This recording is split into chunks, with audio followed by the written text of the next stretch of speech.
Hello दोस्तों, welcome है आपका स्पेशल नॉलेज पी में। कैसे हैं आप सब दोस्तों? आइए आज हम जानते हैं कि पूजा घर में ऐसी कौन सी चीज है जिसे भूलकर नहीं रखना चाहिए, जिससे माता लक्ष्मी नाराज हो जाती हैं और घर छोड़ करके चली जाती हैं।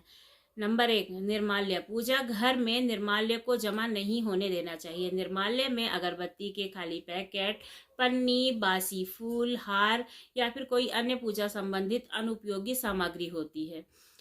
इनको तुरंत ही पूजा करके हटा देना चाहिए। इन चीजों से घर में नकारात्मक ऊर्जा का वास होता है और दरिद्रता को निमंत्रण मिलता है। ऐसी चीजों से वास्तु दोष और मंगल दोष जैसे रोग आपके ऊपर आते हैं, मतलब ऐसे दोष आपकी राशि पर आ जाते हैं। तो ऐसा नहीं करना चाहिए। हमेशा मंदिर में साफ सफाई का वातावरण रखना चाहिए।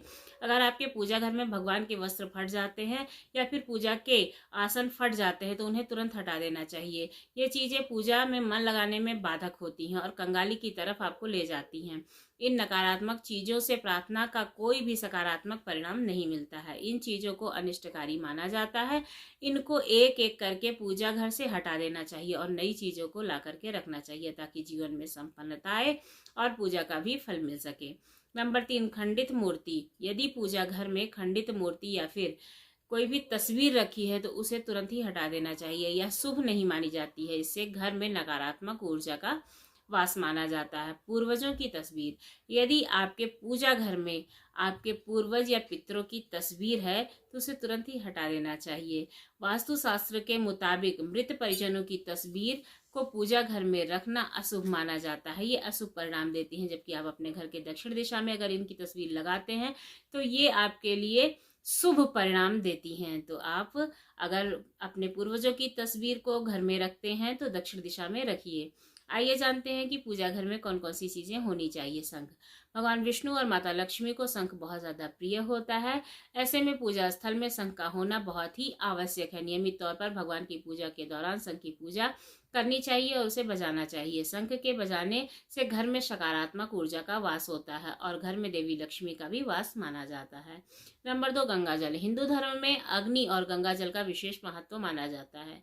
जीवन के हर एक संस्कार में गंगा जल का प्रयोग किया जाता है। गंगा जल कभी भी खराब नहीं होता है, ना उसमें बदबू आती है, ना उसमें कीड़े पड़ते हैं। इसलिए पूजा स्थल पर गंगा जल का होना बहुत ही जरूरी माना जाता है।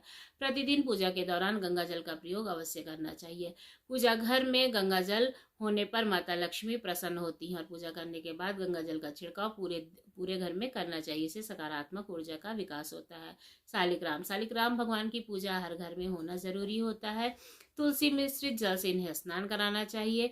ऐसा करने से भगवान विष्णु का मतलब प्रसन्न होते हैं, क्योंकि ये उन्हीं का अवतार माने जाते हैं। धार्मिक मान्यताओं के मुताबिक जिस घर में रोज शालिग्राम की पूजा होती है उस घर में कभी भी दरिद्रता का वास नहीं होता और माता लक्ष्मी उस घर में हमेशा निवास करती हैं। स्वास्तिक। घर के मंदिर में स्वास्तिक होना बहुत ही आवश्यक होता है, क्योंकि स्वास्तिक आपके घर की सुख, समृद्धि, सौभाग्य और शुभता का प्रतीक माना जाता है। यही मुख्य कारण है कि कोई भी शुभ कार्य करने से पहले स्वास्तिक का चिन्ह अवश्य बनाया जाता है। अगर आप इसे रोली से बनाते हैं तो ये बहुत ही अच्छा माना जाता है। आजकल तो स्वास्तिक बाजार में भी मिलते हैं तो आप वो भी ला सकते हैं, लेकिन अगर आप अपने घर में बनाते हैं तो ये बहुत ही शुभ परिणाम आपको देते हैं। तो उम्मीद करती हूँ आपको हमारी वीडियो अच्छी लगी होगी। अगर हमारी वीडियो अच्छी लगी है, जानकारी अच्छी लगी है तो हमारे चैनल को लाइक करें, शेयर करें और सब्सक्राइब करना ना भूलें।